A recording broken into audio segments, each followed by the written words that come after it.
So I've been out running this morning. I stopped to walk because I wanted to express what's been on my mind in regards to women thinking that in order to make the changes that I've been teaching, that they need to love the way their body looks. I teach that you need to learn to love your body regardless of how she looks. This is an important distinction. And the reason this is an important distinction is because, well, let me give you an analogy to really explain. So my first car was not pretty. It was a 1986 Camry, and she was not pretty. I named her Dolores, but I loved this car. And why did I love this car? Because she gave me such freedom, and she was dependable, and she was peppy. She got me where I needed to go, and she was just dependable, but she was not pretty. In fact, she had a funky smell about her. I tried to get rid of the smell. I tried to do everything I could to improve the smell and the looks of this car. And the smell never quite went all the way away. And she was never a very beautiful car. But I still loved this car, and she still served me so well. And I had such a deep gratitude for this car. I got her when I was 16, and I had her clear up into the first few years of my marriage. Now, your body is not a car. Your body is not an object. Your body is a gift that embodies your Holy Spirit. It is your vessel that allows you to travel throughout time here on this earth, okay? We do not want to objectify our body. This is just an analogy with the car that I'm using. But please, do not get distracted by the analogy by objectifying your body. But the same idea can be true for our bodies. We can be all in our bodies, deeply grateful for our bodies, want to take care of our bodies, serve our bodies with nutrition and sleep and rest and exercise and care and sunlight.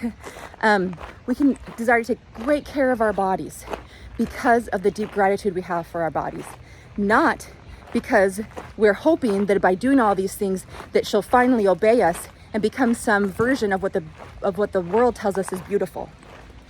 Now, the other day, I've been working on pull-ups. It's been a couple of years since I've been able to do a pull-up.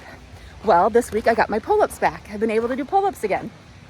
And I was so excited, and I was filming a video of myself doing pull-ups, and I was wearing shorts. I was in my basement, and I wanted to send this video to my husband to show him, look, my pull-ups back, and to send it to a couple of my best friends to show him, look, I got my pull-ups back.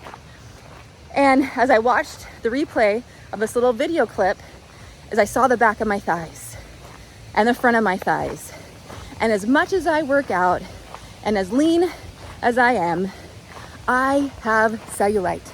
And I do not think cellulite is beautiful. I don't. I'm sure that there might exist a culture or people that think that the rippliness of cellulite is beautiful.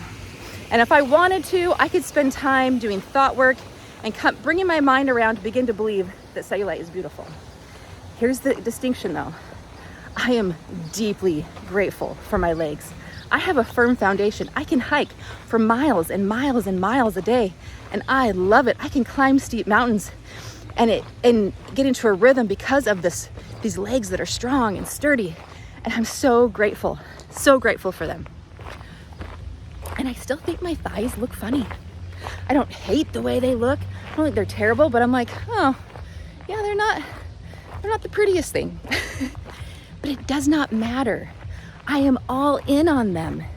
They are worthy to be had and be grateful for. My whole body is a gift from God. And the way that it looks, there's parts about it that I like the way that it looks, and other parts that I'm like, that's kind of funny, that's kind of different. But regardless of this, I am all in on being deeply grateful for my body. And I know that after this life, I am not going to be concerned with the cellulite on my legs. I'm not really all that concerned now, by the way. If someone said, hey, wave this wand and it'll smooth this out, would I do it? Oh yeah, sure. But would it change the way that I felt and the gratitude that I would feel for her? No, it would not. It just would not make that much difference. Because in perspective of the grand acts of service and that our body allows us to be here in this life and have any joys or growth or experiences or relationships, our body is what makes this possible. And so what I want to tell you is that you don't have to love the way your body looks in order to be all in and loving her unconditionally.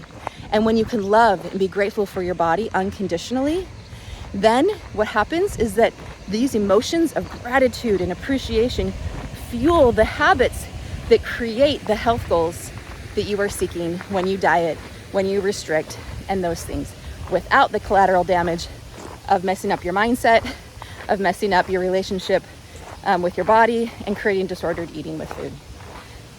Ladies, you don't have to love the way your body looks in order to be all in on her. You just have to unconditionally love her. And then the way that your body looks doesn't really mean quite as much to you anymore.